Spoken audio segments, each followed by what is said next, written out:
There are more Chinese restaurants in this country than McDonald's, Burger King, Kentucky Fried Chicken, and Wendy's combined. 40,000, actually. Chinese restaurants have played an important role in American history, as a matter of fact. The Cuban Missile Crisis was resolved in a Chinese restaurant called Yanqing Palace in Washington, D.C., which unfortunately is closed now and about to be turned into a Walgreens. And the house that John Wilkes Booth planned the assassination of Abraham Lincoln is actually also now a Chinese restaurant called Walk and Roll on 8th Street in Washington. And it's not completely gratuitous, because walk and roll, Chinese food and Japanese food, so it kind of works out. And Americans love their Chinese food so much, they've actually brought it into space. NASA, for example, serves thermostabilized sweet and sour pork on its shuttle menu for its astronauts. So let me present the question to you. If our benchmark for Americanness is apple pie, you should ask yourself, how often do you eat apple pie versus how often do you eat Chinese food, right? And if you think about it, a lot of the foods that you think of, or we think of, or Americans think of as Chinese food are barely recognizable to Chinese. For example, beef with broccoli, egg rolls, General Tso's chicken, fortune cookies, chop suey, the takeout boxes. For example, took a whole bunch of fortune cookies back to China, gave them to Chinese to see how they would react.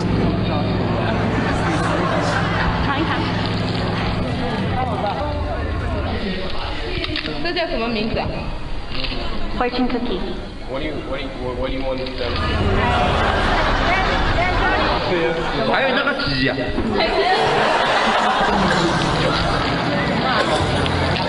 什么呢？这是哪？这是什么？你中奖了，果子。这是果子。这是什么？是一个庆鱼。挺好吃的。 So, where are they from? Short answer is actually they're from Japan. In Kyoto, outside, there's still small family-run bakeries that make fortune cookies, as they did over 100 years ago, 30 years before fortune cookies were introduced in the United States. If you see them side by side, there's yellow and brown. Theirs are actually flavored with miso and sesame paste, so they're not as sweet as our version. So how did they get to the United States? Well, the short answer is the Japanese immigrants came over, and a bunch of the bakers introduced them, including at least one in Los Angeles and one here in San Francisco called Bien Kyoto, which is on the corner of Sutter and Buchanan. They, back then, actually made fortune cookies using very much the similar kind of irons that we saw back in Kyoto.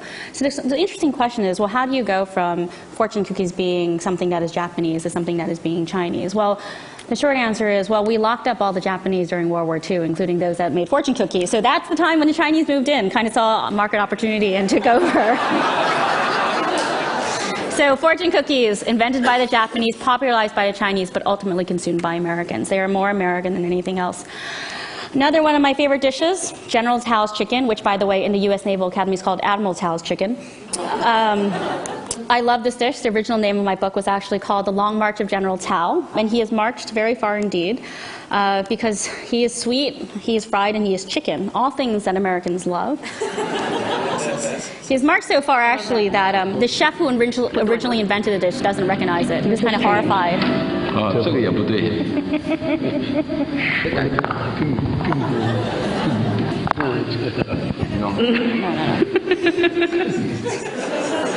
He's in Taiwan right now. He's retired, deaf, and plays a lot of mahjong. So he, after this, I showed him. He got up and he's like, "莫名其妙," which means this is all nonsense, and goes back to play his mahjong game during the afternoon. So another dish, one of my favorites, beef with broccoli. Broccoli is not a Chinese vegetable. In fact, it is originally an Italian vegetable. It was introduced in the United States in the 1800s, but became popularized in the 1920s and the 1930s. In fact, the Chinese have their own version of broccoli, which is called Chinese broccoli, but right now, what they've now discovered American broccoli, and are importing it as a sort of a exotic kind of delicacy. I guarantee you, General Tso never saw a stalk of broccoli in his life, and indeed, that actually was a picture of General Tso. I went to his hometown. This is a billboard that says, "Welcome to the birthplace of General Tso."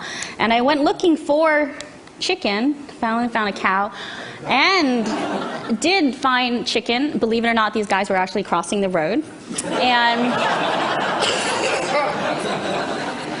actually found a whole bunch of General Tao's relatives who are still in the little town. This guy's about 5 generations removed from the general. This guy is about 7. Showed them all the pictures of General Tao's chicken and I showed you, and they're like, we don't know this dish. And then they're like, is this Chinese food? Because it doesn't look like Chinese food to them.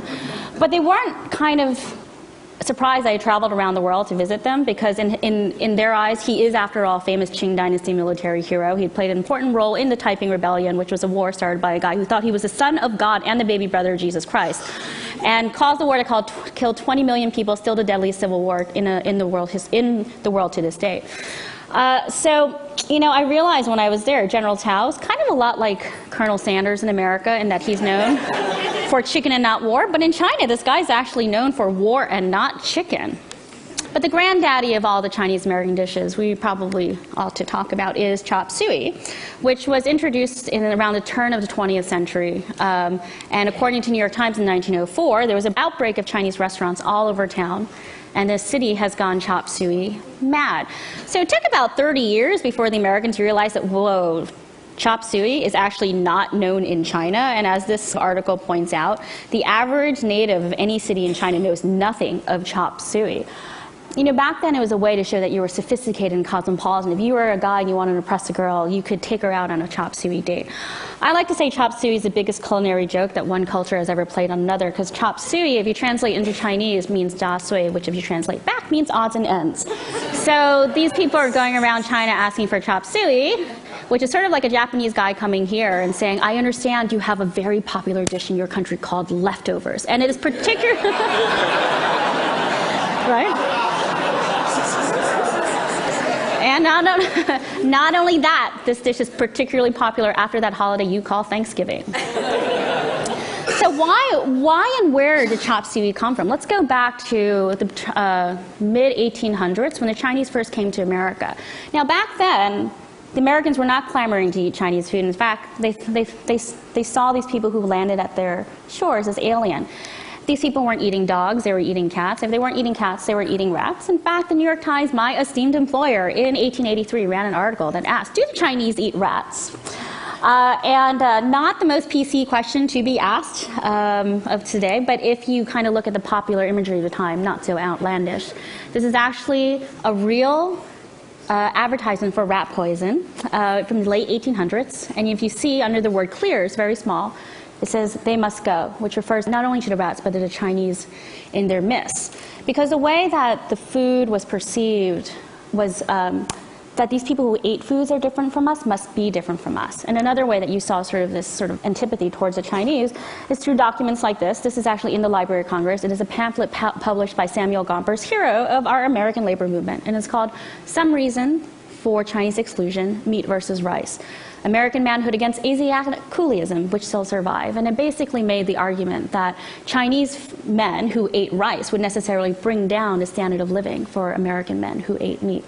And as a matter of fact, then, this is one of the reasons why we must exclude them from this country. So sentiments like these, the Chinese Exclusion Act was sort of passed between 1882 and 1882 and 1902, the only time in American history when a group was specifically excluded for its national origin or ethnicity. So in a way, because the Chinese were attacked, chop suey was created as a defense mechanism. Now, who came up with the idea of chop suey? There's a lot of different mysteries, a lot of different legends, but of the ones that I found that I thought was most interesting is this article from 1904. Chinese guy named Leng Sen shows up in Chinatown, New York City and says, I want you guys all to stop making chop suey because I am the original creator and sole proprietor of the dish known as chop suey. And the way that he tells it, there was a guy, there was a very famous Chinese diplomat that showed up. And he was told to make a dish that looked very popular and could, quote, pass as Chinese. And as he said, we would never print this today, but basically the American man has become very rich. Lem Sang, who's this guy, I would have made this money too, but I spent all this time looking for the American man who stole my recipe. Now I've come and found him, and I want my recipe back, and I want everyone to stop making chop suey or pay me for the right to do the same. So it was an early exercise of intellectual property rights. So the thing is, this kind of idea of Chinese American food doesn't exist only in America. In fact, if you think about it, Chinese food is the most pervasive food on the planet. It's served on all 7 continents, even Antarctica. because Monday night is Chinese food night at McMurdo Station, which is the main scientific station in Antarctica. So you see different varieties of Chinese food. For example, there is French Chinese food, where they serve salt and pepper frog legs. There is Italian Chinese food where they don't have fortune cookies, so they serve fried gelato. My downstairs neighbor, Alessandra, was completely shocked when I told her, dude, fried gelato is not Chinese. She's like, it's not? But they serve it in all the Chinese restaurants in Italy. Right? And even the Brits have their own version. This is a dish called crispy shredded beef, which has a lot of crisp, a lot of shred, and not a lot of beef. There is West Indian Chinese food, there's Jamaican Chinese food, there is Middle Eastern Chinese food, there's Mauritian Chinese food. This is a dish called Magic Bowl that I discovered. There's Indian Chinese food, Korean Chinese food, Japanese Chinese food. They take the bao, the little buns, and they made them into pizza versions. And then like totally randomly, they'll take Chinese noodle dishes and they'll just ramenize them. This is something that in the Chinese version has no soup. So there's Peruvian Chinese food, which should not be mixed with Mexican Chinese food, where they basically take things and make it look like fajitas. And then they have things like risotto, chop suey. My personal favorite of all the restaurants I encountered around the world was this one in Brazil called Kung Food. So let's take a step back and kind of understand what is to be appreciated in America. McDonald's has sort of garnered a lot of attention, a lot of respect for basically standardizing the menu, decor, and dining experience in post-World War II America. But you know what? They actually did so through a centralized headquarters out of Illinois, right? Chinese restaurants have done largely the same thing, I would argue, with the menu and the decor, even the restaurant name, but without a centralized headquarters. So this actually became very clear to me with the March 30th, 2005 Powerball drawing, where they expected, based on a number of ticket sales they had, to have 3 or 4 second-place winners. Those are the people who matched 5 or 6 Powerball numbers. Instead, they had 110, and they were completely shocked. They looked all across the country and discovered it couldn't necessarily be fraud, because it happened, in different states across different computer systems. So whatever it was, it caused people to sort of behave in a mass synchronized way. So they're like, okay, maybe it had to do with the patterns on the little pieces of paper, like it was a diamond or, diagonal. Wasn't that? So they're like, okay, let's look at television. So they looked at an episode of Lost. Now, I don't have a TV, which makes me a freak, but very productive. And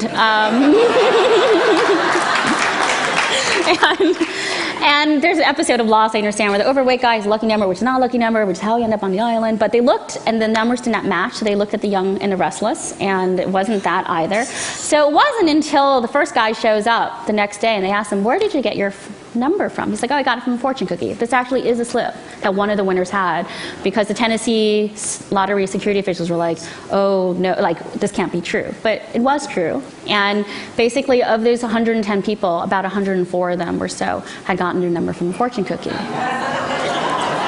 Yeah. So I went and started looking. I went across the country looking for these restaurants where these people had gotten their fortune cookies from. There were a bunch of them, including Lee's China in Omaha, which is actually run by Koreans, but that's another point. And a bunch of them named China Buffet. So what's interesting is that their stories were similar, but they were different. It was lunch, it was takeout, it was sit down, it was buffet, it was 3 weeks ago, it was 3 months ago. But at some point, all these people had a very similar experience. They converged at a fortune cookie and at a Chinese restaurant. And all these Chinese restaurants were serving fortune cookies, which of course we know aren't even Chinese to begin with. So it's kind of part of a phenomenon I call spontaneous self-organization, right? Where, like in ant colonies, where little decisions made on a micro level actually have a big impact on a macro level. So a good sort of contrast is chicken McNuggets. McDonald's actually spent 10 years coming out with a chicken-like product. They did chicken pot pie, they did fried chicken, and they did finally introduce chicken McNuggets. And the great innovation of chicken McNuggets was not nuggifying them, because that's kind of an easy concept. The trick behind chicken McNuggets was they were able to remove the chicken from the bone in a cost-efficient manner, which is why it took so long for other people to copy them. It took 10 years, and within a couple of months, it was such a hit, they just introduced it and rolled it across the entire system of McDonald's in the country. In contrast, we have General Tso's chicken, which actually started in New York City in the early 1970s, as I was also started in this universe in New York City in the early 1970s. And this logo, so me, General Tso's chicken, and this logo are all karmically related. But that dish also took about 10 years to spread across America from random restaurant in New York City. Someone's like, oh God, it's sweet, it's fried, it's chicken. Americans will love this. So what I like to say, is this being sort of Bay Area, Silicon Valley, is that we think of McDonald's as sort of the Microsoft of the culinary dining experiences. We can think of Chinese restaurants perhaps as Linux, sort of an open source thing, right? Where ideas from one person can be copied and propagated across the entire system, that there can be specialized versions of Chinese food, depending on the region. For example, in New Orleans, we have Cajun Chinese food where they serve Sichuan alligator and sweet and sour crawfish, right? And in Philadelphia, you have Philadelphia cheesesteak roll, which looks like an egg roll on the outside, but a cheesesteak on the inside. I was really surprised to discover that not only in Philadelphia, but also in Atlanta, because what had happened was a Chinese family had moved from from Philadelphia to Atlanta and brought that with them. So the thing is, our historical lore, because of the way we like narratives, are full of vast characters, such as Howard Schultz with Starbucks, and Ray Kroc with McDonald's, and Chandler with Coca-Cola. But it's very easy to overlook the smaller characters. Oops. For example, like Lem Seng, who introduced chop suey, Chef Peng, who introduced General Tso's chicken, and all the Japanese bakers who introduced fortune cookies. So the point of my presentation is to make you think twice that those whose names are forgotten in history can often have had as much, if not more, impact on what we eat today. So thank you very much.